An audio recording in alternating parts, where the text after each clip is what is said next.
好，来继续来看这个国民党立法院党团的总调林维洲，再去到台北中正一分局来告发到苏贞昌。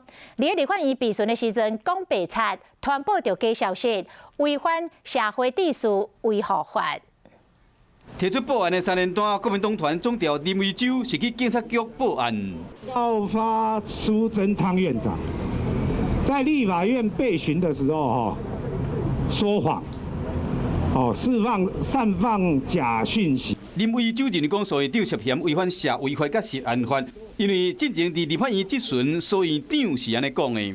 上礼拜我去屏东，那个信公出口猪肉到日本，他还是国民党中常委呢。结果肉品业者发声明讲无这个代志，无停内地进口。林维洲认为讲这是假消息，所以讲去告行政院长苏贞昌。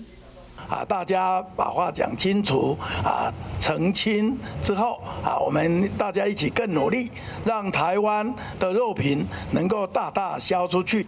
敢若讲台湾肉品销出去，这是台湾人民上大的愿望嘛。强调讲会保护饲猪的农友，其他代志苏院长就无想要加讲啊。